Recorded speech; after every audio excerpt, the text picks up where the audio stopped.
Hi, Phonetics. Welcome back to part 2 with Jim Lichtenstein. Jim, did I say it right? You did. Look at you. Oh my gosh. 10th time's a charm. I just want to remind everyone we have the amazing Jim Lichtenstein on the show. He's an executive producer of one of the top shows on CBS. I'm just going to say he is executive producer, writer, showrunner of the Henry Ford's Innovation Nation with MO ROCCA. Is that correct? MO ROCCA. MO ROCCA. Oh, because it spells it with an O, and I needed it to be spelled with an A for my dyslexia. So ROCCA on CBS. And Did I Mention Invention with ALIE WARD on the CW. So welcome back, Jim. Thanks for having me back. Seems like just 10 minutes ago we were talking. Yeah. So we were kind of going back to your childhood growing up, and you were telling us how you got your lucky start because you bought a car from this guy that was a car dealer who happened to be, you said, a police officer who also he does do they still have carriers, but they needed carriers for the news. He ran the courier. Yeah, they still, yeah, it was for when I was a courier for news, it was running, driving out to pick up film and tape and reporters and getting them back to the studio to be on the set and get film developed. There was film back in the day when I started doing this, which was a while ago. And so, yeah, it was your job to get people places quickly. And still, I'm sure that they still have them. But at the time they were all off-duty police officers, because the guy that ran it, his name was Bob Cussman. And he hired all his friends who were mostly like detectives and stuff. And I was 18, and so it was funny because the people that at this TV station, they thought I just looked young. They thought it was like a 21 Jump Street thing. They thought I was just like an undercover detective that just looked like a kid. There was one time where I was taking somebody, a reporter, out to there was like a riot at a school in Chicago. And we were driving out there, and as we were pulling up, he was like, "Do you have your piece?" I was like, "No, sir." I'm like, "Hey, I'm 18. A piece as in a gun. When you're saying as in a gun, yeah. Oh my God! Oh, because you said a riot. For some reason, I hope everyone had it. So there was a riot at a school, and because the guy that you bought the car from was a cop who runs a courier service. So he used most of his cop friends, which makes sense. You use your friends and family first. And so you're this, and you bought the car from him. And did you say he gave you a good deal? And then you said if there's ever anything you needed. So is that how it kind of remembered you when his guy got sick? Well, he was a guy that lived in my neighborhood in Chicago, and my parents knew him. He lived in and he was able to give me a good deal. And I said, if you ever need anything, let me know. And a week later, he called me and said, "Oh, somebody called in sick for a show that he does on Saturday nights. It was an ABC Sports college football show, and would I help him out?" And so I was like, "Sure, I'll help you out." And then the next week, the guy quit who normally did it, and he's like, "If you want to do this," and so I was like, "Sure."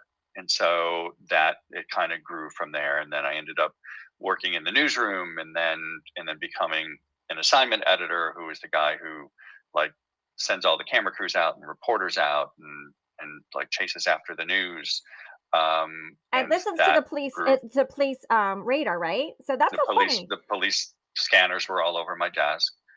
I'm probably a little hard of hearing now because of loud police scanners for so many years. And so when I was at the ABC station Chicago WLS for 18 years. And that's the same one when I left it. Oprah was at, right? You said Oprah. That's where she started. She was on a show called AM Chicago, and that eventually became the Oprah Winfrey Show. And she bought the show and opened her own studio on the west side of Chicago, which was amazing. And it was amazing for Chicago because the area that she opened her studio was not a good area, and it became Oprahfied. There's gentrified, but this became Oprahfied. Because all these people were coming there, they needed restaurants and they needed nice places, and so she Oprah really, did great things for Chicago and for the neighborhood that Harpo Studios was in. But yeah, so yeah, Oh, wait. I didn't work directly with Oprah. Yeah. Oh, you didn't work directly, but I just want to mention a little fact because I think it's so interesting, Jim, and I just want to share this. Mhm. Sorry for if so you bought a car. You bought a car, Yes. and this car gave you your job.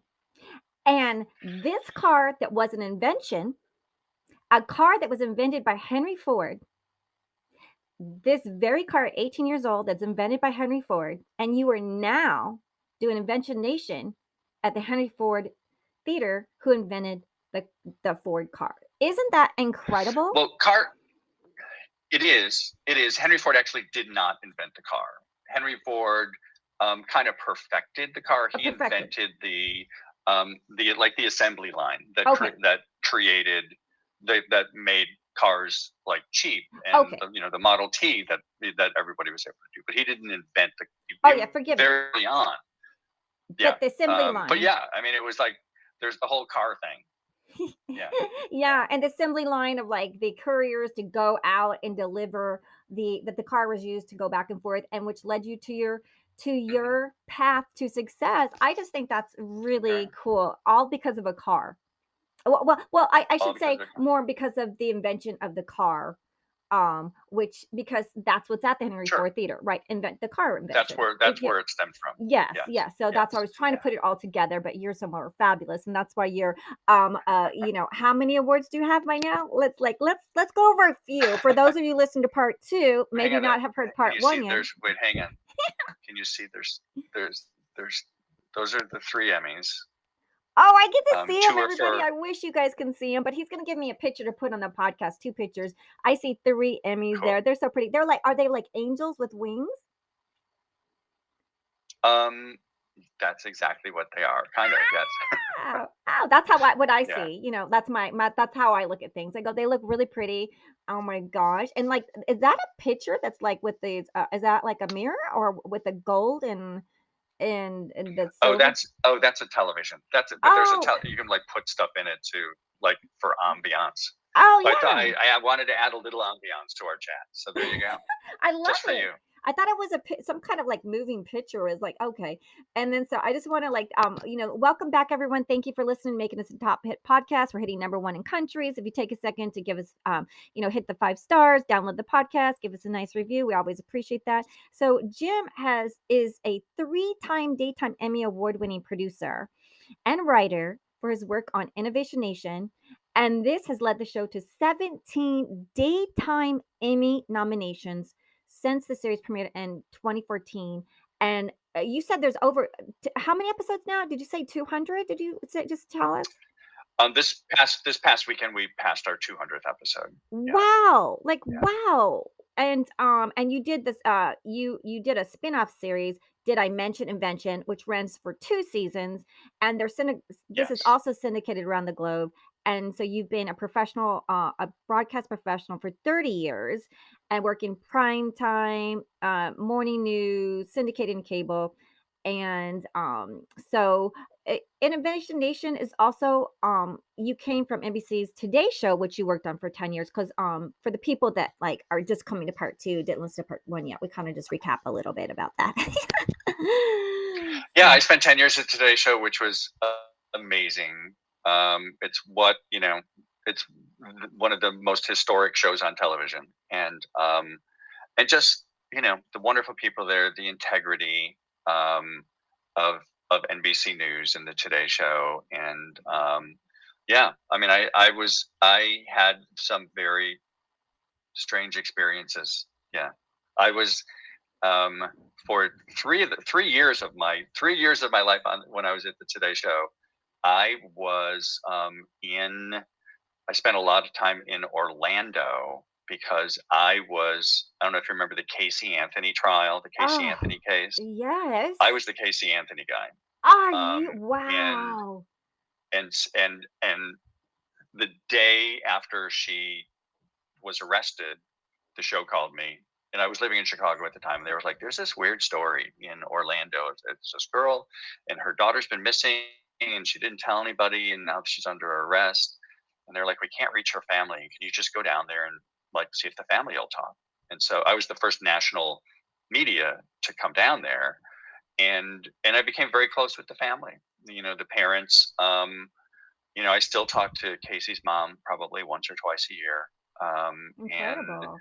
so yeah, so I spent my Marriott account says that in the 3 years leading up to the trial in 2011, so that it happened in 2008 is when she was first arrested, and the trial was in 2011. My Marriott account says I was there for 600 nights. Oh my goodness. Yeah, yeah,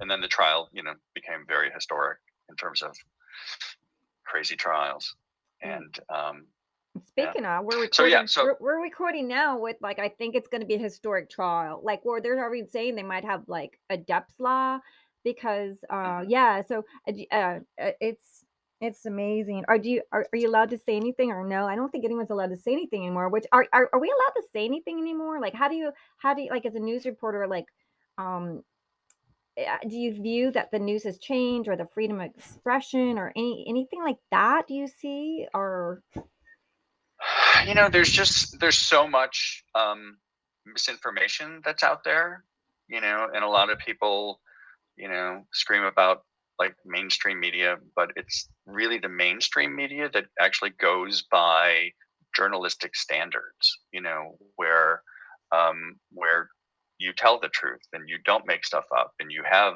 like legitimate sources and you don't do things just for ratings, and that has changed quite a bit. yeah, and the whole Twitter buyout Because and yeah, it's like a lot of things we're living in these times. Like talk about inventions mhm. or is do you see social media as an invention or it's changing things? Oh, absolutely. Absolutely. I mean, social media has changed everything. Like billions of people, they're a part of their day revolves around like doing something on social media, reading social media, getting their news from social media, um, and watching, cats dance, things like that. That weren't really a thing before, and it has been very helpful in many ways, and obviously it's been hurtful in many ways. I mean, kids nowadays, they get bullied because of social media, and Ugh, like anything, it's a double-edged sword. mhm. It has good and it has things that are not so good, and that doesn't mean it's the fault of a Twitter or a Facebook. It's the fault of the people, that take advantage of it and become evil and use it as a tool of evil, because that's certainly not what it was meant for. But with freedom of speech, you have to, allow a lot of stuff that can be a problem. Some. Yeah. Well, let's move on to something fun. So so after the Today show, right? Then Yes. you were traveling around the world, right? Like you how many you were just like going around the globe. So, I was mostly in the United States. okay. Um, I was mostly in the U.S., but I would every day.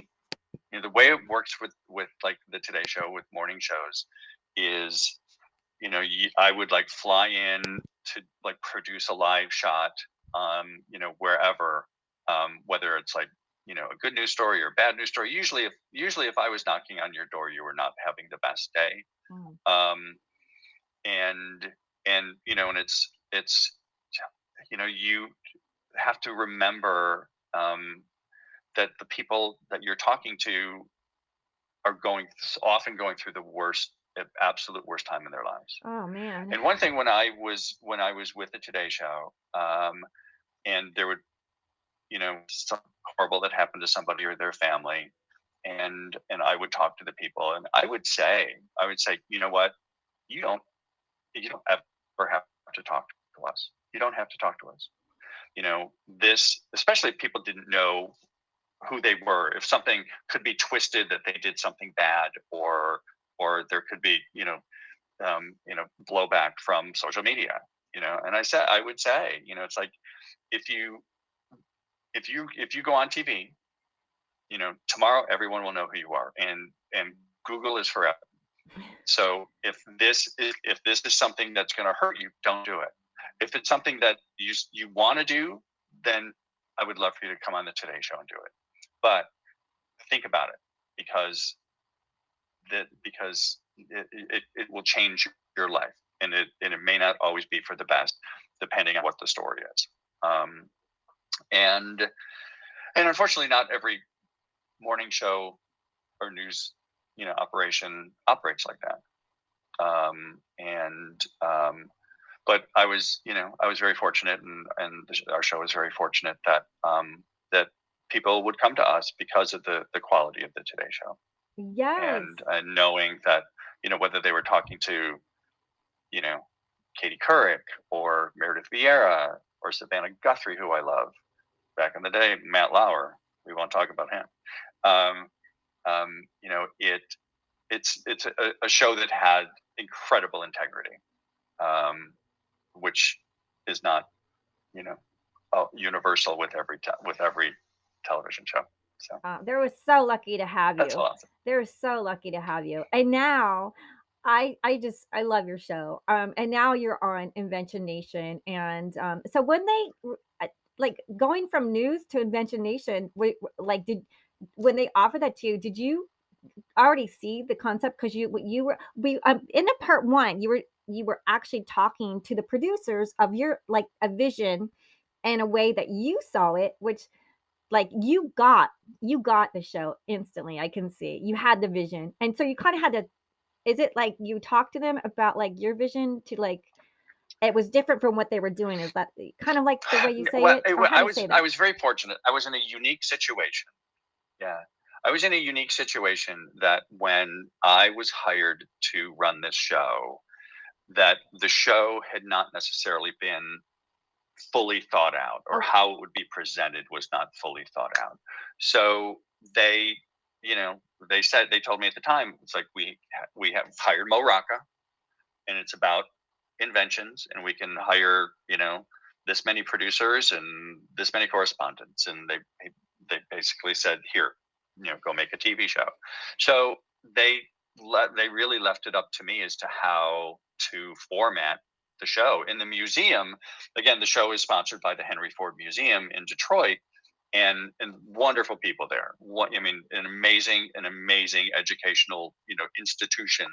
But when I first went there, they were like, we don't know anything about television. They're like, we know a lot about museums. We don't know anything about television. So you do your thing. And so, which was also very fortunate for me, because I did not have people questioning me or breathing down my neck saying, what about this? What if we did it this way? What if we did it that way? That didn't exist. So I was just able to do it exactly the way I wanted to do it. And in episode one, I told the story that, like, right after I was hired, just before a week before I was going to be shooting with Mo Rocca for the first time, I had written the entire first episode, and then I had gotten the CEO and the COO of the syndication company on the phone, and I said, I want you to read through this because I don't want there to be any surprises.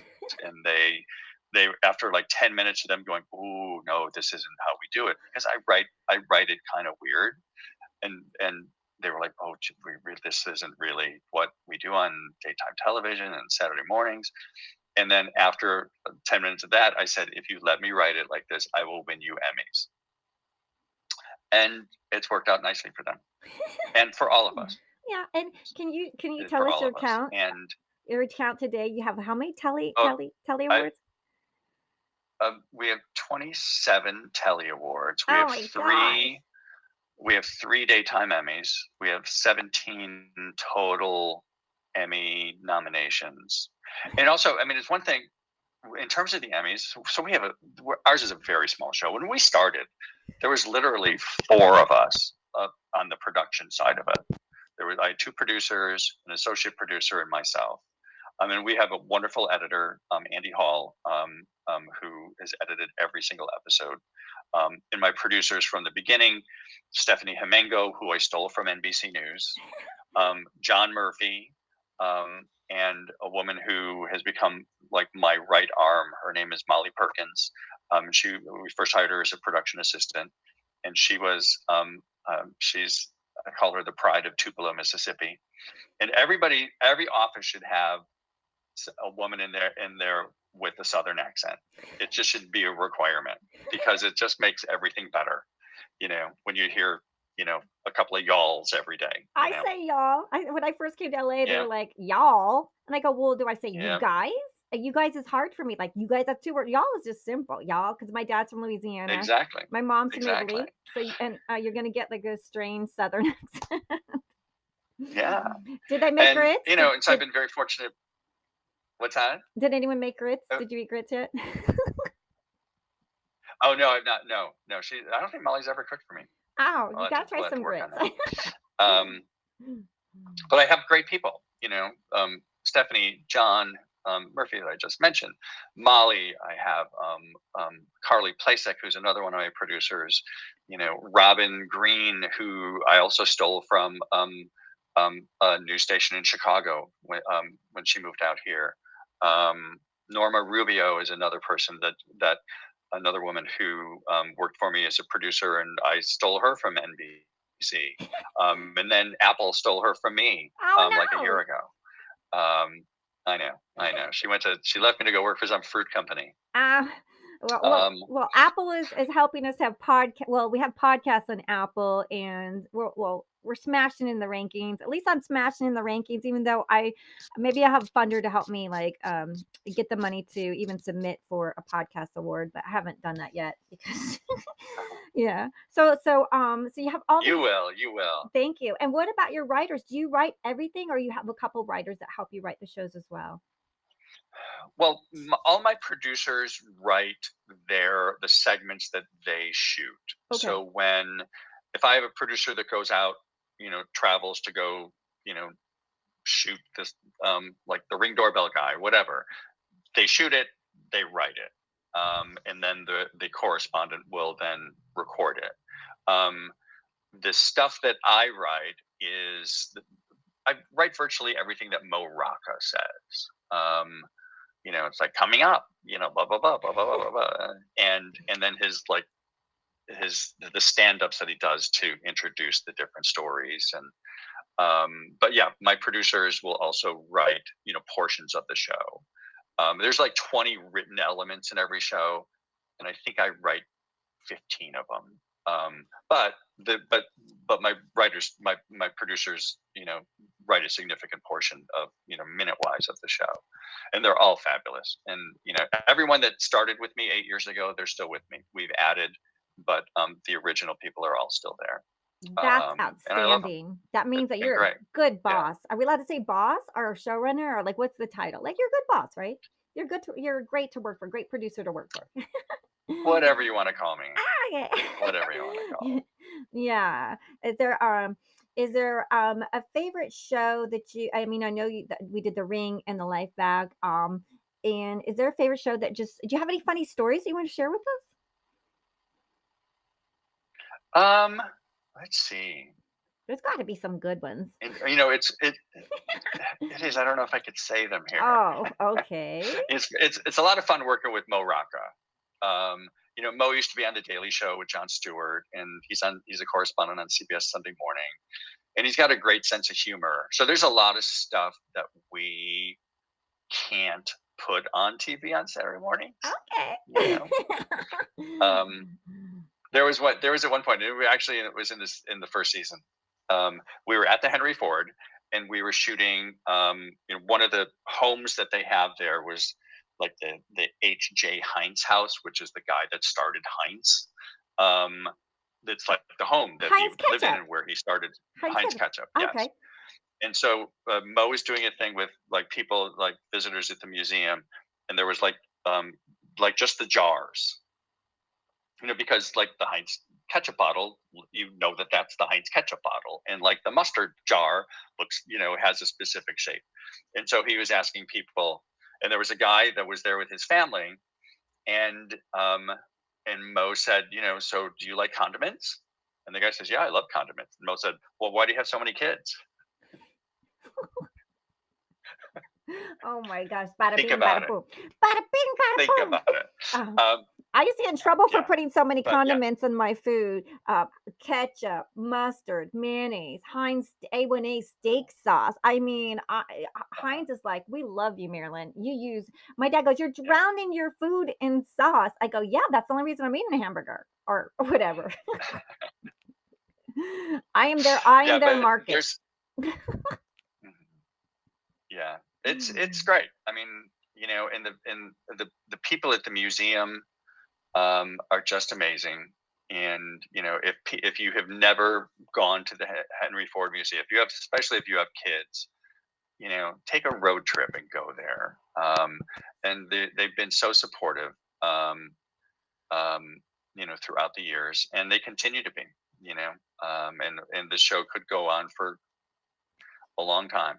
Who knows? I Whether believe I'll make so. it that far, I don't know. But I think um, so. We got a lot of more inventions coming up. Do you have specials with kids at all? Kids inventors?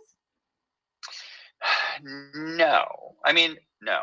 Um, when you make a television show, you're making it really for the kids' moms.